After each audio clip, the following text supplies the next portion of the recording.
Welcome back to another episode of From the Roots Up. Man, I think this is episode 18. I've lost count. I don't even put the numbers on the episodes anymore. It's just outline, person. It's wild to think that I'm pretty sure this is 18. So it's crazy to think we've done that many episodes. But we're glad to be back.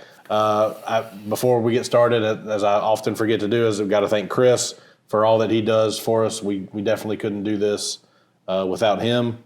And I never seem to introduce ourselves. Like, there might be new people watching, and they're like, who are these two yahoos talking about football? But this is Max. I'm Gavin. And, of course, as I said, this is From the Roots Up. But tonight we're excited to finally be able to do this episode. We've been talking about doing it ever since, after we won the national championship. Yeah. So I'm excited that we're finally able to get the time together to do this. And we're diving into what I would consider, and I'm sure you would consider too, the most unique position on the pitch. And that is the player that can really define a match, decide the outcome of a match. So without further ado. Yeah, no, that's right. We've talked to a lot of players on the pitch, other aspects of the Hickory FC. But, one of the things that Gavin has always emphasized about this podcast is the importance about bringing the fans closer to the club.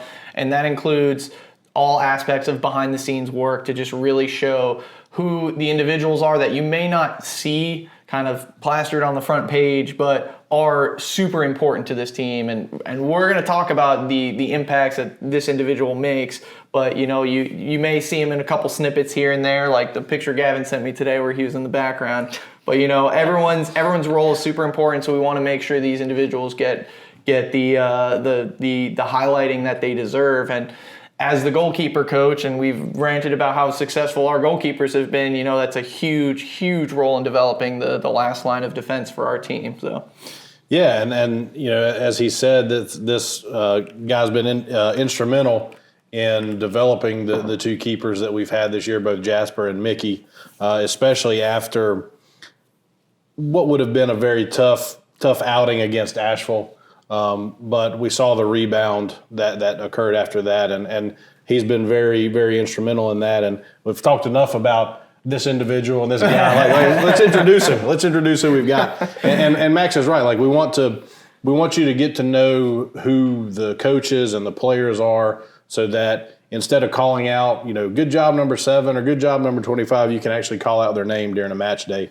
And he said that Hickory Daily Record posted a picture today of Carlos leaving, and you're in the background looking at the camera, like me mugging the camera. It was hilarious.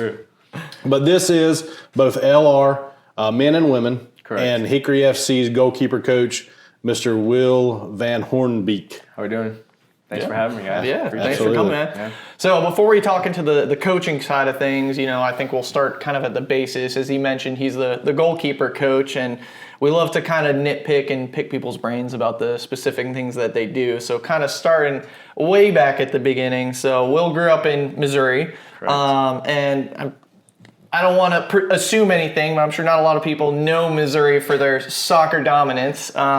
So I'm kind of curious, having grown up in that area that's really not known for soccer, how did you start your exposure with the sport? How did you start playing it, and where did that all begin? Yeah, so you're not wrong with Missouri as a state, as a whole.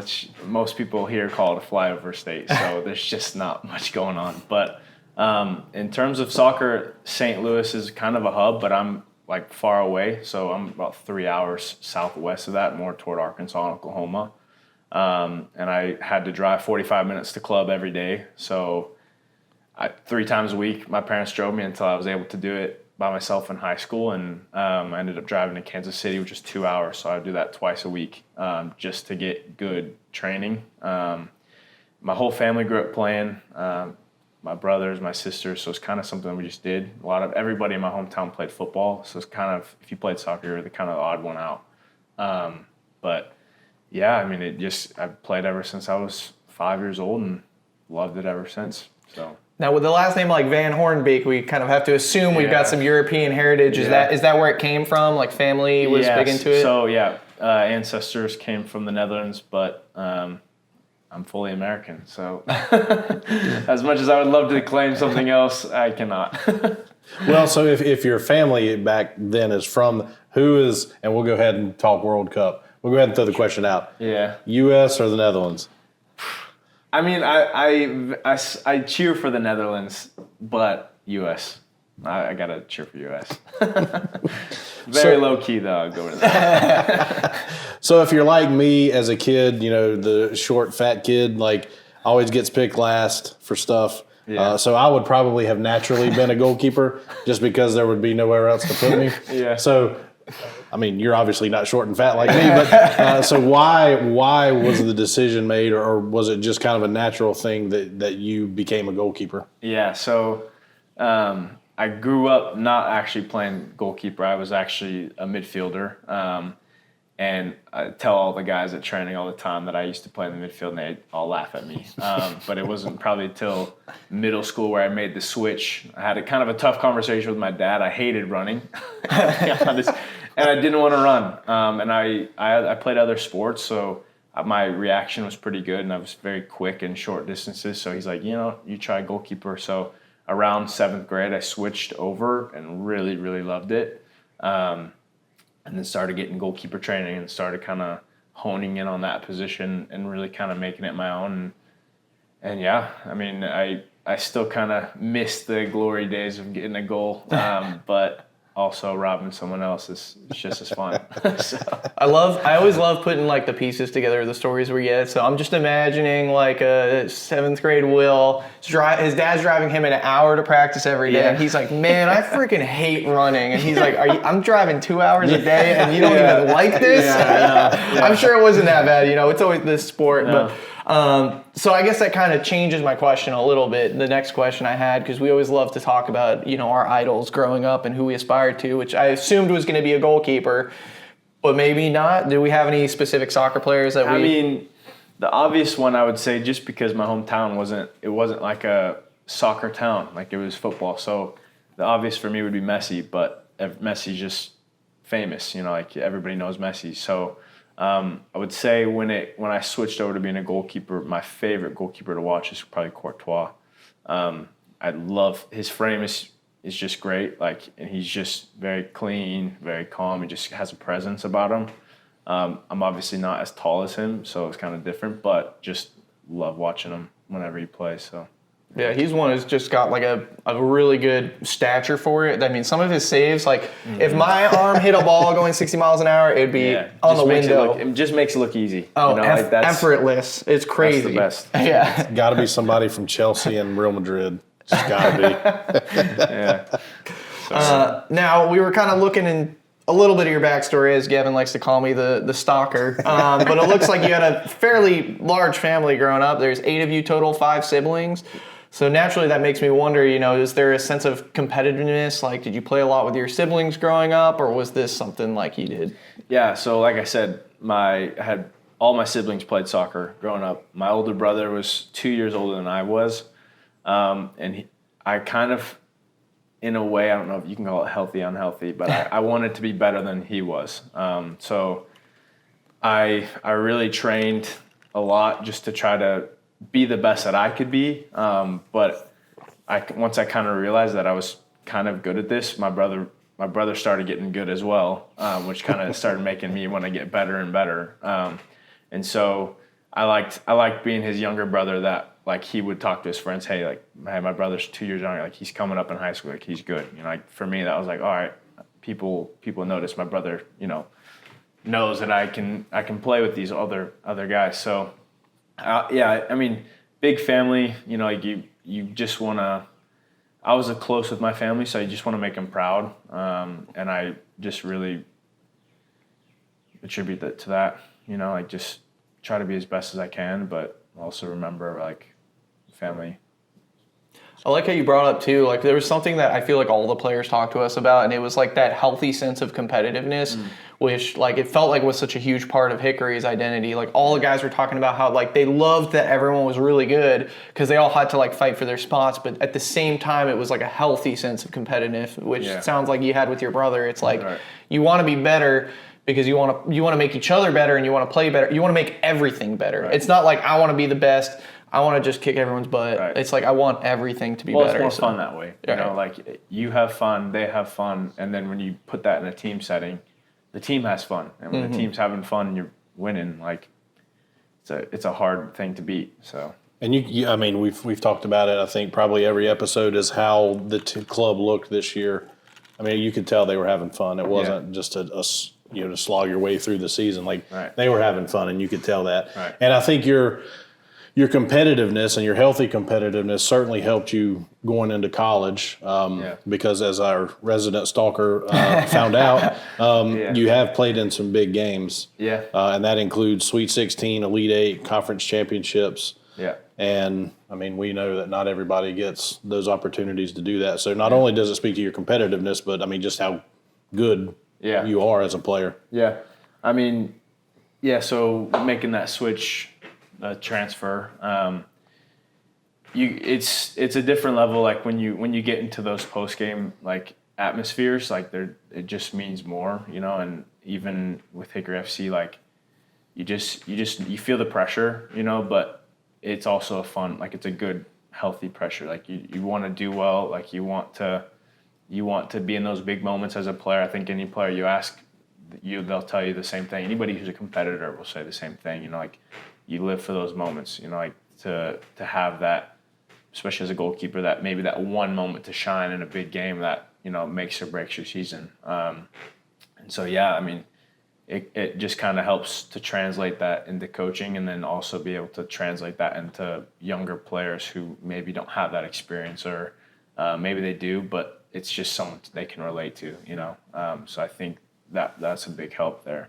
Yeah, and it's interesting you brought up kind of the step changes when you change. Speaking of, you know, Hickory's making a change. So I'm kind of curious from your perspective. First off, I'm sure you kind of mentioned like transferring schools, but also, you know, we don't talk about it much, you know, jump from high school to college.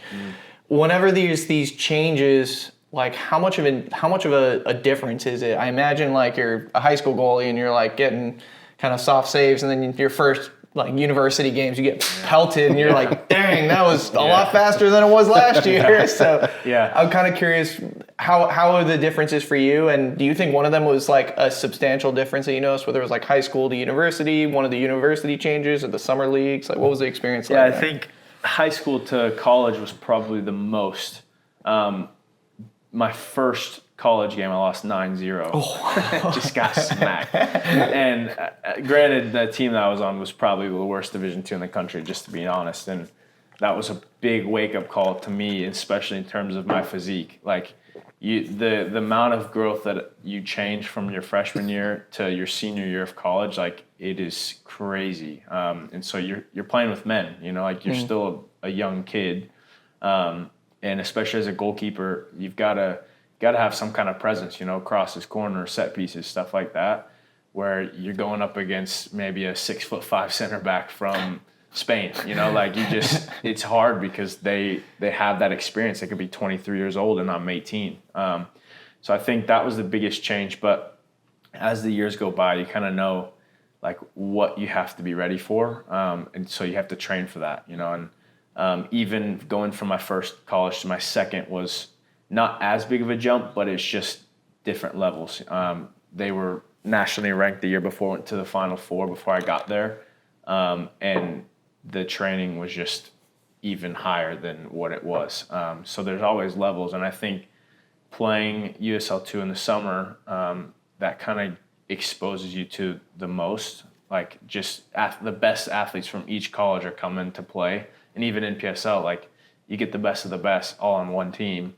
And that's the good stuff. Like that's the fun stuff because everybody's there to compete. Some people are coming off, they just were All-American for Division I. They might have been All-American for JUCO, but they're still there and they're there for a reason. So it's fun. It's a good atmosphere. That's something we've never really like delved into is like the levels of even like a college team, like your first year versus your second or third, like just the jump in competition, the jump in like players, men versus boys playing against men. Mm-hmm. It's great to really kind of jump into that a little further. But with all your experience in college, as we mentioned, I think you went to Southwest Baptist, transferred to the University of Indianapolis, where I think there you played in the Sweet 16, the Elite Eight.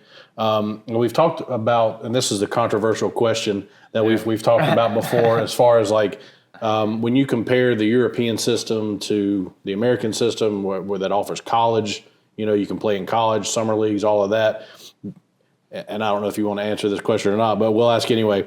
Do you feel like college is holding American players back, or do you think it's an advantage? Because we've heard both. Like it is holding back, but it's also an advantage that it's not like Europe where you're 18, you either get a pro contract or you're done. There's still opportunity. What do you think? That's an interesting question because there's been some stuff that's been released. I don't know if you guys have seen it, but Missouri State is a Division I men's program, and they just were the first team to roster all international students. So 26-man roster, all international, not a single American. And so as an American, it is very, very difficult to get a Division I spot unless you're the top maybe 10 recruits for your class, because it's just changing. Like college coaches need results, and it's harder to develop, and it depends on who you talk to, but it's harder to develop a 18-year-old than it is if you need to win right away. Then you just go across the pond and grab a 22-year-old who's had pro experience, So it's hard for American players right now. It just depends on who you talk to. If a coach is willing to wait and develop the players into what they can be. But I think college is still, there's so many levels out there. Like there's just so many different places you can go. I think there's a spot for anybody. Any American player that wants to play, you can find a place. It just depends on if it's at the highest level, if it's Division I, if it's JUCO, if it's NAIA. Like there's a place for everybody, but you just got to be able to find it. And it could be difficult, but you got to put yourself out there if you really want it. Yeah, it's really interesting because like it's making me think of our conversation with Yvonne, because we were asking him, like what is the one thing that like American soccer needs to like become fundamental, and his response was, they need to open the doors to international players. And it's such a tough thing because, it's going to bring the competitiveness up, especially when you're pulling in 23, 24-year-old international players. It's like, how can a 17-year-old... Man, when I was 17, I was like 100 pounds, 5'5". Right. I ain't going anywhere near D1, not a shot. Yeah. But at the same time, if there is that sense of competitiveness, you drive people to work harder, and it's so tough. And then another aspect of it is that like shortened season that the college has. And for those who don't know, the college soccer season right now is just a fall season, so it's just, correct me if I'm wrong, like August to November. Yeah. A very condensed season, whereas other leagues around the world are year round, so these players are getting exposed to constant soccer. Now, on the other side of that, if you create a year-round system, you're going to take away these summer leagues. So that's another opportunity, which, in my opinion, I actually kind of like that, because I think, like it or not, the college soccer system is just not really built for support. For some reason, people just don't go to these games. But I mean, we've seen with Hickory, people go to these games, and it creates an atmosphere and another level of experience that, even though it's not professional, it feels professional. So, and I know we kind of briefly touched on it kind of off camera. They had thought about making Division I a year-round soccer, which would have pulled away from these summer leagues, but it sounds like that's not happening. What are your thoughts on that? Do you think that, having been in college player, coach, summer league player, coach, like what are your thoughts on all that? I mean, I think as a player, it definitely would be beneficial, because most Division II right now, like for our fall schedule, it's every Wednesday, Saturday of a game, and it would spread that out to maybe once a week with maybe a bye week. And so in terms of health, player health, it's pretty beneficial, because you're allowed to have that rest. And in a season, if you get injured in preseason, maybe you break an ankle or sprain an ankle, you're gonna miss the first 4 games. Like that's just the reality of the situation. So in terms of player benefits, I think it could be beneficial. As a coach, it's a lot longer season, and so it just depends. Like maybe coaches aren't compensated correctly in terms of making that, especially at the lower levels, in terms of what that is going to bring upon them in having a season full year round. But I think it would have its benefits and it would have its cons. Like I think with anything, it would be interesting as a player, like if I went back and played, like how I would feel about that. Because you now you're getting a lot of Division Ones who are having a spring season. They're doing like a cup where they're playing like, let's say, High Point plays NC State, UNC, and they kind of all compete for a trophy, like local Division One teams. But you can't really do that at Division Two level. You just don't have that capability. So I can only imagine what Division Three or lower is going to look like. So right. And then the other thing I kind of want to ask you and bring up, because you mentioned JUCO, and my first thought was like, whenever I hear JUCO, I just immediately think of American football. Yeah. So I didn't even realize JUCO soccer was a thing. Yeah. So if you can kind of, I'm sure there's other people that are equally as confused as I am, but like, is that like the top of the hierarchy, or like, what's this like? How does the college? We've never actually discussed this. What's like the college hierarchy of soccer look like? I mean, in my opinion, you might ask someone else and it's something different, but I would say Division One, Division Two, I would probably throw NAIA in there before Division Three, and then JUCO. But you could have I've seen a lot of NAIA teams beat Division One schools, and I've seen some JUCOs beat Division Two schools. There are some good junior college schools in there, and a lot of them come from the Midwest. A lot of the best JUCOs are from the Midwest. And so it just depends. Like any given team, if you have the best JUCO, they could compete with an average Division Two or an average Division One. Same with Division Two. You have a good Division Two team, they can beat some Division One teams. It just kind of depends. Like it's quite random. But in the scheme of things, I would say Division One's top. So. Man, I feel like we could have an entire episode or multiple. I mean, we could spend hours talking about the hierarchy in college soccer and it's what all's involved in college soccer. It's a massive web. It's unbelievable. I mean, that might be part of the problem, though.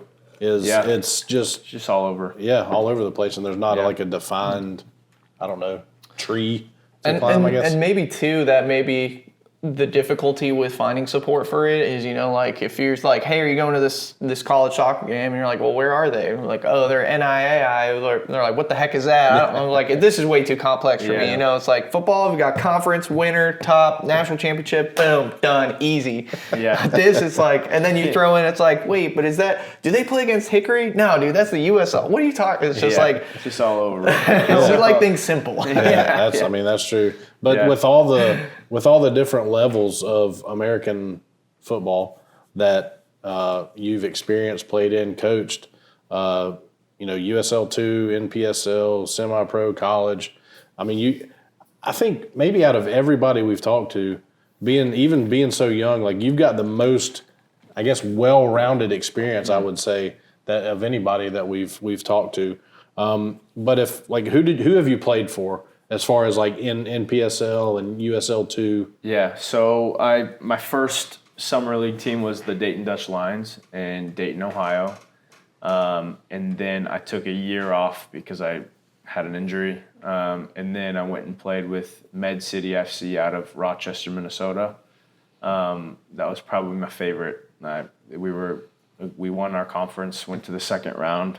I wasn't able to be in that one because I had to come back for college, but that was a good time. That was in PSL. And then my last summer I ever played was with Springfield Demise. That was also another NPSL team.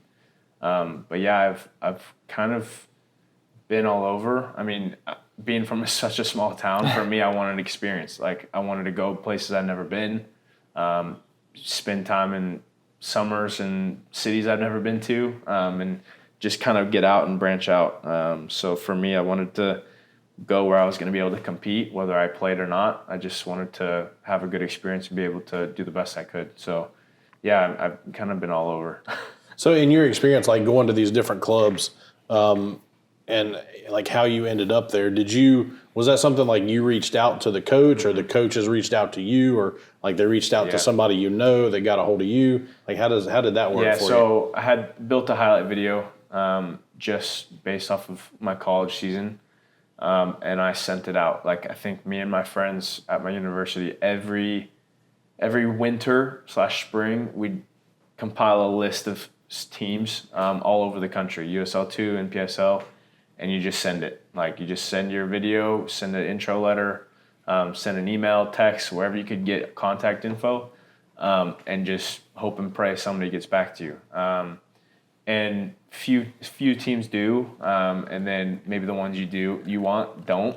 But you just kind of there's opportunities where teams will cover your housing. There's opportunities where teams will cover your meals. So it just kind of depends on what you can do. If you can afford to live in an apartment, then you're fine. But yeah, every summer I played, I had to reach out to coaches, and it's good if you find a good team and you do well for that team, because they're going to want you back the next summer. And so that kind of helps if you end up wanting to stay with the same team in the summer. So. I gotta say, when he mentioned highlight videos, I'm thinking we gotta find this highlight video. I'm sure he had some sick transitions in there, like the block turn and the fire. Dude, that'd be nuts if that could be our video where we like look at his video right here and we point to it on the podcast. Gosh. And Chris shows I had it. to make that myself on like iTunes or what. Windows Movie Maker. Yeah, movie. That's what it was. Like one of those old video cameras from the 90s, like a Sony camcorder or whatever. I'm not from that old. That's true. That's I'm sorry, that'd be me. It's probably iPhone videos. But I love that you bring that up, because obviously, like, we've always talked to all the players and Coach Rubio about, it's not just about soccer. It's about like getting a group of guys and helping them become better people. We was talking about like soccer may not be forever for us, but like if I can make them into a good person. And I love that you bring up the opportunity to go places and experience things, like having come from a small town in Missouri and you were in Minnesota, Ohio, and now you're in Hickory, North Carolina. So it's really interesting. Like, how are those experiences shaped you? Like, did you travel much before then, or was this all new to you? Like, that sounds super cool. So I've never left the country still to this day. And over half of my friends are internationals. And so I think being an American, I loved going to play for these teams and learning and meeting these new people who have very different cultures than mine and come from very different backgrounds than mine.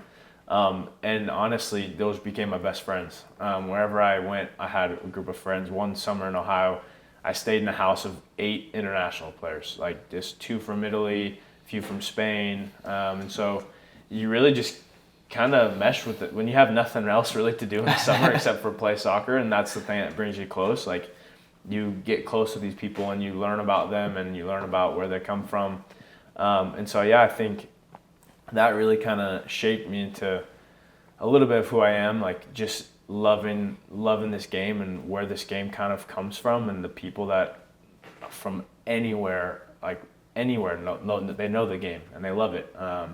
And so, like, coming into Hickory, like, I wanted to kind of continue that feeling, like getting to know players, and especially now as a coach, like getting to know players from a different kind of perspective of, their backgrounds, but like from a different lens, like you can't be as close with players, but like you can still get to know them. And for me, like, I love just getting to know people and building relationships with people. So, and I think that's, we love. Of course, I never played, but I think that's why we love this game in general, is because it brings, not to be cliche and corny, but like it brings so many people together just for love of play that I think is amazing. And don't feel bad because I've never left the country either, and I have no desire to leave the country. But I bet living in a house with 8 guys, internationals, I bet you ate some good food. That's what I'd be worried about. Our last night we had pasta from the Italian guy, and to this day still have not had better pasta. Oh man, Will's dreaming about that. I'm dreaming about it every night. Just kidding. That's awesome. So, like, I guess to kind of pivot a little bit, and I think we've asked before. I can't remember who it might have been, maybe G. But and having played in both leagues, like, and with Hickory going into it, like, what do you think is the biggest, or what would you say is the biggest change or changes or differences between USL2 and NPSL? Yeah, I think USL2 as a whole is just a bigger beast. Like, it's kind of like college soccer. Like, the NPSL teams, the good ones are good. the lower level teams are not so good, but I think USL2 is everybody's good. Like you have top to bottom. Especially the conference we're going into is going to be very, very difficult. And I think you get that everywhere. I mean, obviously you might have your outliers, but I think as a whole, USL2 is just much more competitive. And you can see with some of the best NPSL teams, they can compete. But it's just different. Like it's everybody's kind of recruiting from the same people or the same level, and you really gotta bring your A game every game. So, which I think we're capable of. Yeah, I don't know. I feel for sure. I think I've been the most optimistic one. Everyone's been like, Gavin is scared and worried. I'm like, nah, we're gonna be fine. Well, I know, and the guys did a very good job of putting it behind them this past season. But man, I cannot help but think about watching those guys from Asheville and just not even the 7-0. It was just when we talk about levels, and you could see a vast gulf in the difference of USL2 and I mean obviously we were at the top of the NPSL, but like you could tell. Well, I not to take any credit from Asheville, but they were also the top of USL2. Like they finished very deep in their respective league. So I think that game was a tough one, but I mean they were a very good side, and that year specifically they went far. So, but again, it's a different thing. Yeah. So we'll see. Will be interesting to see. Yeah. But now, it kind of as you transition, played in all these leagues, played in college, played in these leagues, and then shifted over to the coaching side of things. Now, for people who don't know, Will's also the current graduate assistant coach, goalkeeper coach for Lenore Ryan's men's, women's, as we mentioned. And that's kind of how he segued his way over to us here on Hickory FC. Well, I guess we could consider us Lenore Ryan too, but so I'm kind of curious. Having started in Missouri, made our way up to Indianapolis, Ohio, Minnesota. My hand's not really going anywhere near North Carolina here. How did we end up in good old Hickory, North Carolina? I'm curious. The last summer of right before I graduated from UND, I was talking with my coach, and he was just kind of like, hey, we have GAs here. Maybe you should consider being a grad assistant if you want to coach, or maybe you don't want to coach, but it's a good way to get your master's paid for, or potentially get your master's partially covered, and also see if you like coaching. And I love doing kind of some sessions at UND just whenever the coach kind of had that freedom to, or gave us that freedom to. And so I knew I liked it a little bit, and I'd always kind of done like some summer camps or private lessons and stuff like that. But this is really going to be kind of to see, like kind of throw myself into it and see if I really like it. And so kind of like when you're looking for a summer team, you start reaching out, like, posting on LinkedIn or looking at where you would look for full-time assistant jobs and seeing who's posting grad assistant stuff. And my friend, he sent me Carlos, Coach Rubio's post on LinkedIn. Said they were looking for a grad assistant goalkeeper coach for the men and the women.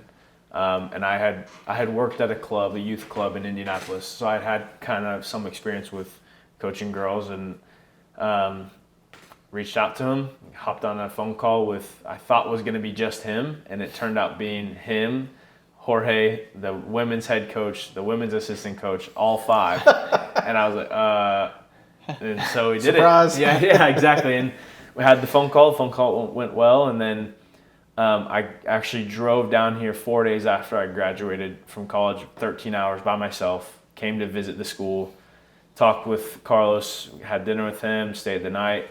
So I think I stayed 2 nights and drove straight back. And then as soon as I got here, I was like, yeah, this is where I want to be. And so I arrived in Hickory last, I guess 2 years ago, July. Started the fall season, and now I'm here. Well, I'm interested, like, and you answered the question of like how you ended up here, but I'm always interested with, especially like international players, and his hand didn't go anywhere towards the southeast, but like, you drove 13 hours. Like, what were your initial thoughts of like, where in the world is Hickory, North Carolina at? Like, right. And then once you got here, and what is this place about? You know, like what were your initial thoughts of coming here? I'd never been to the Carolinas ever. Everybody in Missouri raves about them. Just like North Carolina, South Carolina, that's a place to be. And I've always kind of wanted to end up in the South because I hate the cold. Like I hate the snow. The snow we got here, I was frustrated. In my mind, I was like, that's why I moved. But yeah, when Carlos said his school in North Carolina, I was like light bulb moment. I was like, okay, like this is good, you know, North Carolina. And Hickory to me was, I've never heard of it, obviously. And came down here, and Carlos kind of took me around the city, and I thought like it's a lot bigger than my hometown, so that's a plus. Like I had 10,000 growing up, and so this kind of has everything you need, and then a little bit more. And it kind of gives you the small town feel, but it's not small enough to where there's nothing to do. And so for me, I'm used to small towns. I can do small towns, and this isn't even a small town, but it's a close community. And so I wanted to be in a place where, especially in the college world, like the community values LR and what they do at the school and athletics, and that was something I wanted to be a part of. So that was kind of the green light for me.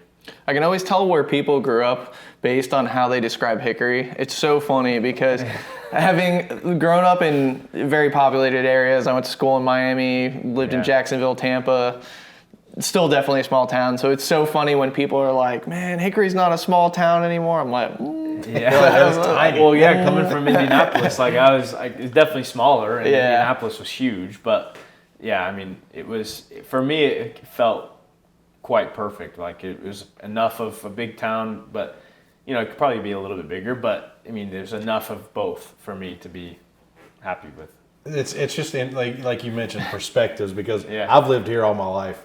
So I've seen it go from small town to what it is now, and I'm on the opposite end. Really? Like, oh my God, it's too big now. There's way too much traffic out here now. I can't stand it. I wish it was like it was when I was little. Yeah. Gavin's like, you guys can come for the games, but as soon as the game's done, everyone get the heck out of here. Yeah, it's just funny to hear perspectives. That's funny. Yeah. Now, kind of transitioning to the next step, you know, Hickory FC. I'm kind of curious, how was that all presented to you? What were your thoughts when it first came up, and you know, like what made it the right move for you? Like I'm just imagining, and I think I talked to Coach Rubio about it a little bit too. You know, like I imagine you guys with this college season, you get like 2 months off, and he's like, "Hey, Will, you know those 2 months you get off, you want to work some more?" And you're like, "Dang it!" Yeah, I mean, with both programs, it is a lot. Like it's a grind. Men and women, like you're doing double everything during the year.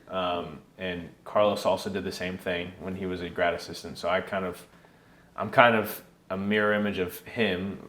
Maybe 8 years ago is when he did it, but like it was a lot for me to step into. And then when I first came on my visit, I think Hickory FC had a game maybe that night, or that I just missed a game. And so I kind of was like, oh, they have an NPSL team here. Well, that's cool. I didn't really realize the effect of how big this was up until when I got here, and they're talking about it all kind of season long and into the Christmas break. And come the springtime, they're starting to chirp in my ear a little bit, Carlos and Jorge, like, hey, you want to come be our goalkeeper coach? And I was like, I don't know. I kind of need a break. I just kind of want to go back to my family. Like, come on, like you would love it. Like, we'd love to have you. I'm like, nah, I don't know. And I don't want to say that they were begging, but they were definitely, they really wanted me to, because we got along pretty great, and I loved hanging out with them and coaching with them. And finally, I was like, you know what, like I'm not going home for the summer, and so I'll just stay here and do it, and let's see how this goes. And man, it was awesome. Like just once I said yes, they were also very happy too, because I think we all love coaching together, and we get along pretty well, and it's kind of a good balance. But yeah, it was I didn't really expect it moving here, and then kind of just after the fall season had gone quite well and the goalkeeper's doing well, I think Carlos trusts me enough to kind of even reach out to ask me, which I really appreciate. So yeah, it's kind of how it came to be. It's a heck of well, let's see how it goes. Yeah, and we'll just win a national championship. I did. I mean, I had zero expectations. I mean, I knew I didn't have any part to play in the recruitment because they had already kind of been doing that before. By the time I had already said yes, and so they kind of already brought the team in, and so I didn't really have any expectations. Like I didn't know what to expect. I knew that they were good last year and they won the conference. So being at a team that has also won a conference for NPSL playing, like you expect the next year to be better too. You know, like why wouldn't you go and try to win another one? But I didn't really get the degree at which we were going to win. So, but it was great. So. I'm so curious. Like, so during the whole like interview process and anything, it wasn't even brought up or anything. You just like happened to stumble upon it, like Hickory FC? Yeah. Yeah. I mean, it wasn't like, hey, you can come work for LR and then you can come work for Hickory FC. Like it was, you're just going to be for LR, and that was my job. Like that's technically my job is to coach the goalkeepers for the men and the women, like, and do whatever else a grad assistant needs to do. And then it just kind of, as it got by, like, and as my relationship with Carlos and my relationship with Jorge kind of grew, I think they started to trust me a lot more and kind of realize that maybe I could do this. And I didn't really expect only coaching for 1 year that I was like, yeah, I don't know if I can do this, but you know, you just kind of have to go for it and see what happens. They were just kind of like, hey, yeah, hey, they were like, you want to join? No, actually, I mean, they probably wouldn't tell you like to their face, but they would be like, hey, like you look good in Hickory FC red. They're not gonna like that I said that, but no, I mean I was like, oh guys, you know, like okay, because I didn't really have plans to do it. Like I wanted to kind of go home and relax for the summer, and I'm glad I didn't. Yes, we are too. Yeah.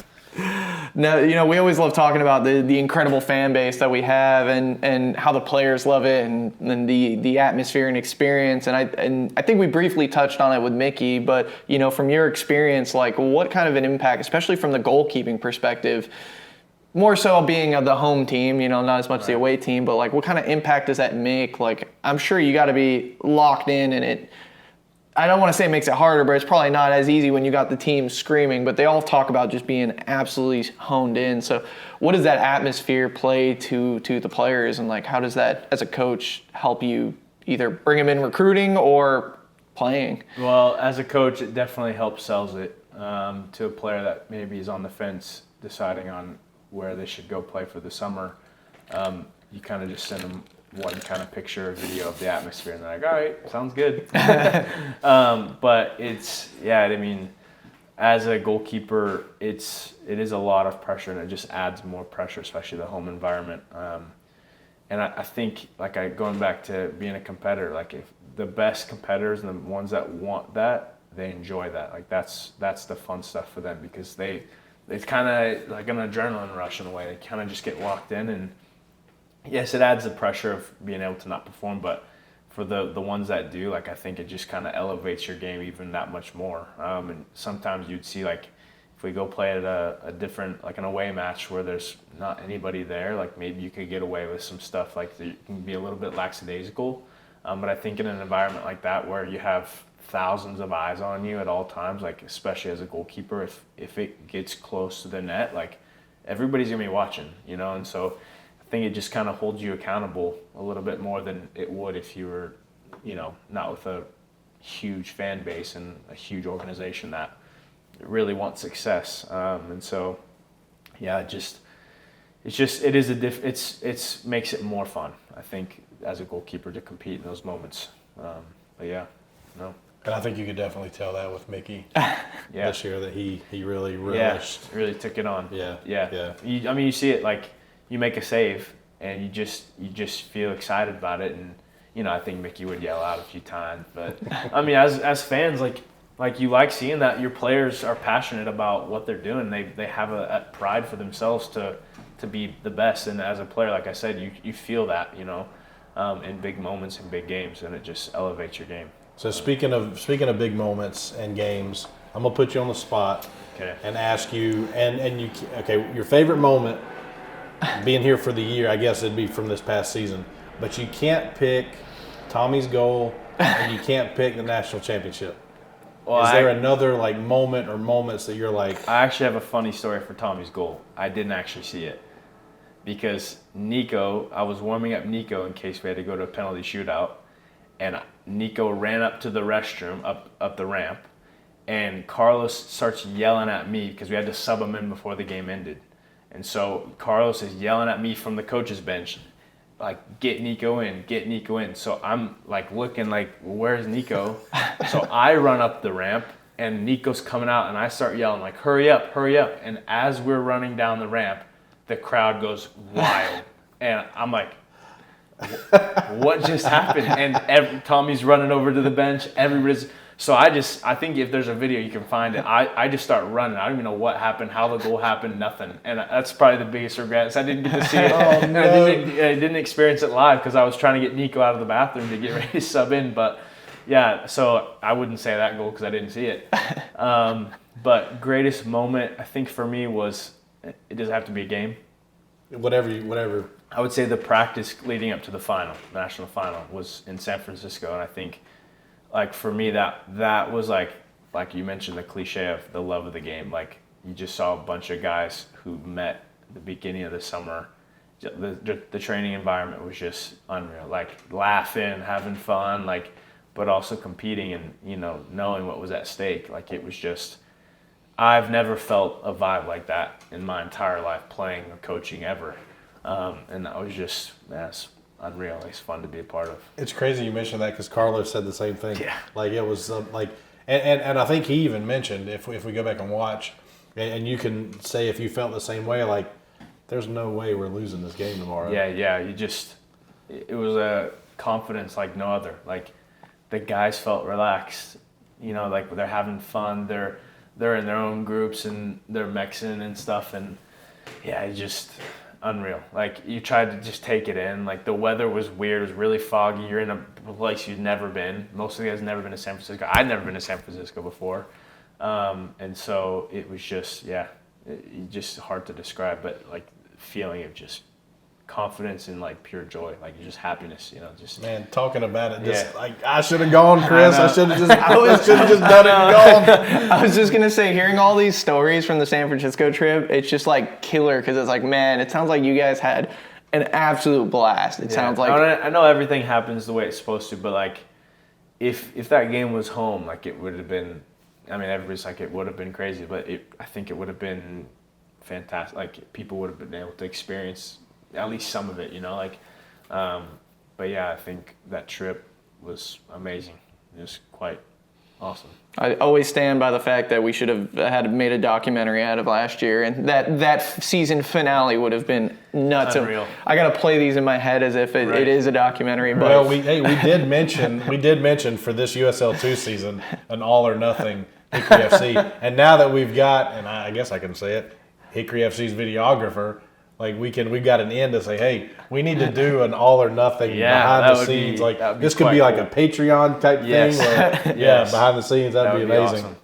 So now, kind of talking about all the aspects of soccer and just honing in on your specialty of it, we kind of want to shift over to the goalkeeping side of things, being goalkeeper coach, arguably one of the most mentally demanding positions on the field. So kind of curious about your aspect. We'll kind of start general about the whole position in of itself. You know, I think most common way people describe it is the most unforgiving position. You know, you're just expected to do everything, and then the second you let up, you're the villain. So starting kind of broadly from the outside looking in, what's your opinion of the position? How do you describe it to people? It's a hard position to play. I think a lot of people, and very rarely you'll find a quote-unquote field player that says they understand it. But a lot of people don't quite understand it. Like you said, it's an unforgiving position. But you kind of have to be able to do a little bit of everything. The best goalkeepers have to be good with their feet. Now, not to the certain level that most of the field players are, but you have to be able to be good with your feet. You have to be good with your hands. You have to be good at communication. You have to be brave. You have to be confident. And you have to do all these things at once, and maybe once or twice a game, you know? And so that's the hardest part, is you could be the best goalkeeper and maybe get one chance and might not be your fault, and that goes into the goal, but people blame you. You know, so mentally, like you said, it's very tasking, and having to have a short memory is kind of the best way that my coaches kind of described it to me, is having a short memory. Like you in a training session, you might concede 5 or 6 goals in the training in one drill. The next drill you go in, you concede 10, and like it's tough because you're like, well, how am I supposed to get out of this, or how am I supposed to still perform come game time? But you have to be mentally tough, and you have to have a very short memory, because the reality is you might only have that one moment. But you gotta do the best you can to try to keep it from going in the back of the net, I guess. So you brought up a really interesting point about the goalkeeper position. You know, these, whether it's in practice, letting up 10 goals, you got to be able to just reset your mind and focus back in, because that's all it is. It takes one stop, one save. You know, I mean, we always talk about that. I think it was the last regular season game where I think it was 1-1, but Mickey made all those great saves. You know, as a goalkeeper, you can let that goal get you down, or you can reset, bring yourself back, and make those crucial saves that become the deciding factors of how far we're going to play at home, you know? Yeah. So from a coaching side, and even as a player's side of things, how do you train yourself or someone else to reset after those mistakes? Are there things that you do, and then if it was successful for you, how do you teach these other guys to do the same? Yeah, I think like having the short memory definitely helps, and everybody's different, because for me, like even growing up with some goalkeepers took criticism and feedback very harsh, like they didn't want it at all. Some of them wanted it more than others. And so I think me being able to see different personalities, and it kind of helps coach different personalities. So for me, if I made a mistake, I might need a minute just to like calm down, breathe, like maybe step out of a drill. Like if I'm rotating with 2 goalkeepers, like just let them take some more reps until I can kind of get back into it. And some days it might just be a bad day. You know, like some days you might just have something going on and outside of the game, and it just kind of affects every little piece that you're playing. And I think a field player can get away with that, because if they've got something going on outside a game, they might miss a pass, but how many passes are there in a game? You know, like if a goalkeeper's having a bad day and there's 2 or 3 shots, it might go into a goal and you're down 3-0. And so I think as a coach, just being able to know your players and know how they think, and getting to know them, build those relationships with them, helps you to be able to coach them in terms of what they need. I think the way that you would coach Jasper is very different than the way you'd coach Mickey in terms of how they take feedback, and you know, like how you can actually talk to them in terms of moments where they're struggling. And I think it's with every keeper, with my female keepers I coach at LR or the males that I coach at LR, like you have to have relationships with them, because if they don't know that you have their best interests at heart, you could yell at them and they take it terribly, or you could yell at them and they'd be like, what the heck? Or they're like, okay, that's fine, I understand. So having those relationships with the players lets me know how I can critique them in a way that is beneficial for them to get the most out of them, because it is such a demanding position. That's kind of how I like to do things. So. And it's like hearing you talk about that, it's wild to think like this is only your first season with Hickory, because it seems like, you know, you came in, developed relationships with them very quickly. Yeah. That, I mean, I think, you know, you've got quality or you don't. Like they have the quality. Right. It's there, and we know that. But just, and I guess it's so cliche to keep talking like the mentality of them, but like the relationship you built with them certainly, I don't know, helps.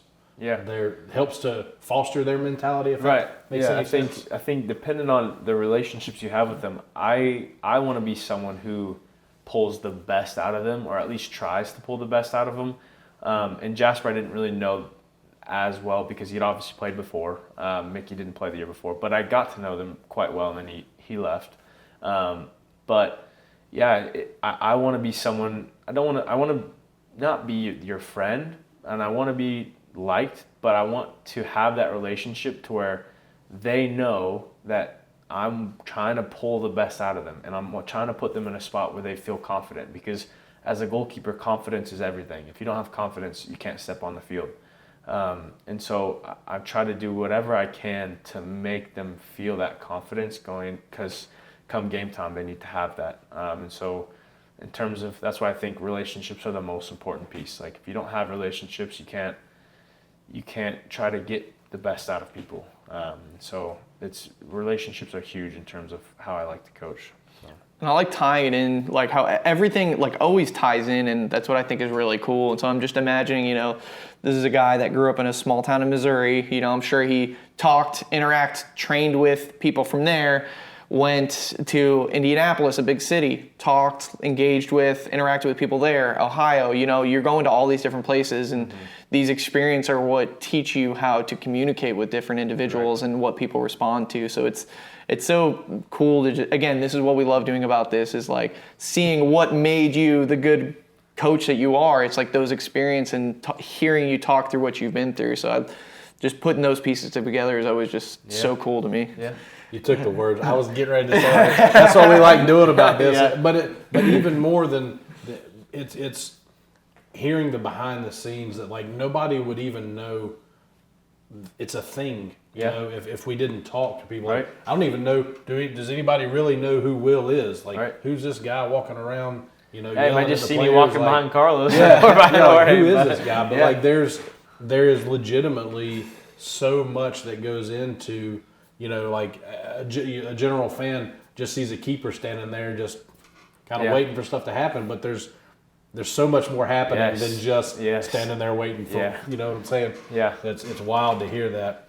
I guess we can ask now, and this is kind of like a debate thing, I guess. Maybe not for us, but maybe on social media people can debate, like, what would you say is the most, we talk about good with your feet, good with your hands, you got a good mind, you can shout orders and so forth, but like, what do you think is the most important aspect of developing a solid keeper? Whenever I talk to goalkeepers, I tell them the number one thing for me is being clean. And clean can mean a lot of different things. For me, being clean with your hands is very important, because if you're clean consistently, you're not spilling back balls. So you're not giving up rebounds, second balls, second shots. If you're clean, you might be able to hold the ball just straight up, a shot that comes in, because rebounds a lot of the time they can hurt you, especially in crosses. So if you're clean on a cross, you're able to come out, exit, catch it cleanly, go back down with it, still in your hands, like safe hands. So that's where I kind of always start, is just being clean in every aspect. Your handling, your distribution. You're not trying to make a pass you shouldn't have to make just so people are like, oh dang, he can do that. Being clean, like that's what I tell when I'm recruiting for goalkeepers at the college level. Like I want to look for clean goalkeepers, that they're just every aspect is a clean goalkeeper. I like that, because for some reason, as somebody who's never played goalkeeper before, I always just assume the guy that can like manage the defense well. It's kind of like, not that you're making yourself look better, but to a certain extent, like if the defense plays well, you're going to look way, way better. And I mean, I always look at, being an Italian, I look at Buffon, who's back there just barking at Chiellini and Barzagli just nonstop, but like that's what made them so great. So I was totally expecting that to be an answer, but I like your answer there. Well, I mean, I think like there's all that stuff, like there's a slighter piece of like confidence that is harder to teach. But I think in terms of being technical, like if you're not a technical goalkeeper, then you're kind of just relying on your reactions to be able to just throw your body in front of a ball. But there's a lot more technique that comes into being a goalkeeper, especially now. The game's kind of evolving. But I like to think I can teach you those other things. Like if maybe you're not so good at communication, I can help you become a better communicator where you're barking orders or whatever. But at this level, I don't have the time to be able to teach you how to be clean or how to catch a ball the right way and not spew up rebounds.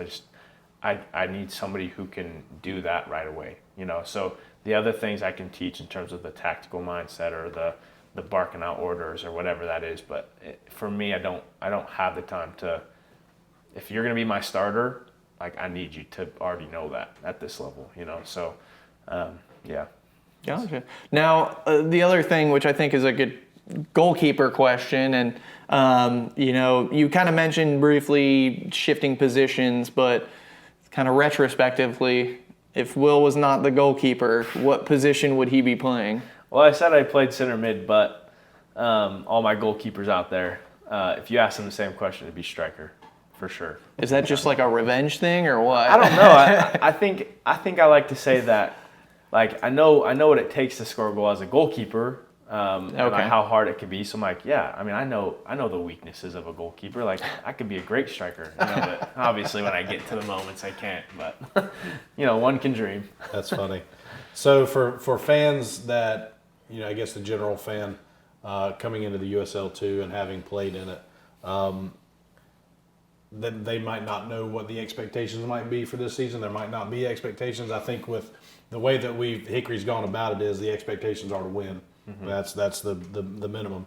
But I guess what are your expectations for this season?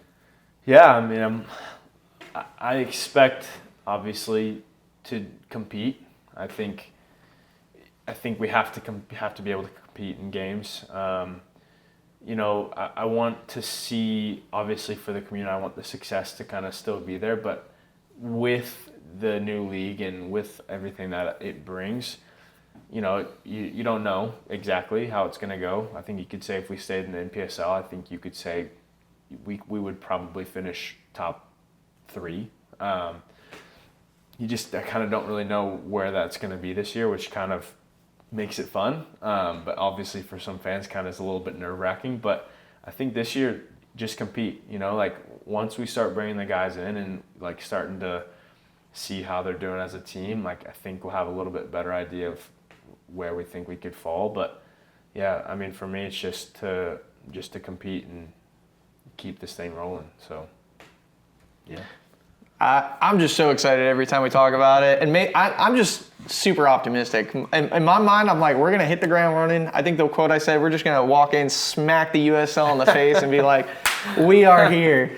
No, I think we're really excited. It's super exciting to hear about how excited everyone is, just getting us amped up. So we're excited to see how this season plays out. Glad to have you. Glad to finally have you on. Thank you. Yeah. And it's nice to be able to get different perspectives, whether it's kind of sideline perspective of it, specifically goalkeeper, coach. We've talked about the awesome track record we've had with our goalkeepers. So now we've got a face to. This is part of the reason why we'll give the players some credit too. Definitely not the whole reason at all.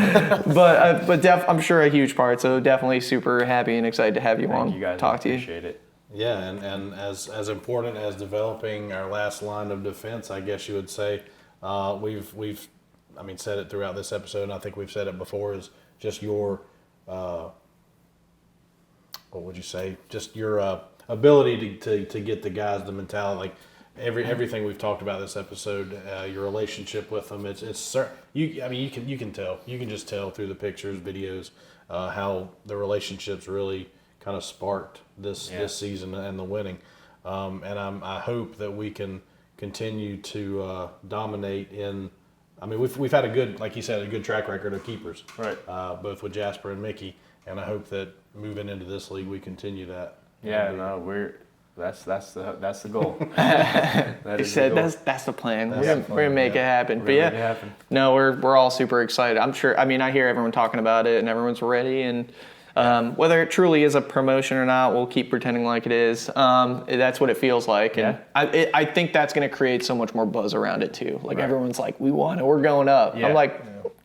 Sure, yeah. Let's go up. Let's roll with it. We are going up. We talked about that in our USL. With our treble. Like, dude, we're going up. Come on, we're going up. Gavin got excited one episode. He's like, we won a treble. I was like, well, technically you couldn't have won one without the other two, but all right, we'll call it a treble. It's still a treble. Fair enough. It's still a treble, yeah. So as always, thank you for watching, listening to From the Roots Up. This is, again, as I mentioned before, I think it's episode 18, which I don't know if I ever thought that we would get there. But appreciate you guys listening. Thank you to Chris, again, for all that he does. Again, this wouldn't be possible without him. One thing I did forget to mention when I started, or during the intro, which I told him I wouldn't forget, is that he is newly engaged. Will be married in July. Yes. So what a I guess, mid-season Yeah. wedding. That would be amazing. No, I'm very, very excited, and yeah, it's been very busy, but we're very excited to get this thing finalized and get married. So It's going to be a Hickory FC wedding. It's going to be red and black are the colors. Right. It's going to be not a white dress. But Logos it's gonna be, all over. That's right. It's Yeah, all good. that's exciting. I'm just imagining you guys looking at the calendar. It's like, all right, when's the wedding? It's like, well, we got LR Soccer there. Oh, that's then this, and then got Hickory FC. It's training like, session, so we can't do it on a Monday. We got to try to do it on a Tuesday. That's actual conversations. So. Oh, app's coming down there. We can't do it. Definitely not that week. That's a big week. Don't worry. Hey, I was at the app game right after my daughter was born, so you can plan your wedding around that. It's funny. But again, thank you for listening. Thanks, Chris. Please subscribe, like, comment, whatever it is that you do. Would really appreciate. I mean, as we could talk about football for hours and hours and hours, and we enjoy talking about it. But I guess until next time, keep growing from the roots up. I was wondering if you're going to remember that one because I didn't write it down. Up the trees. Up the trees.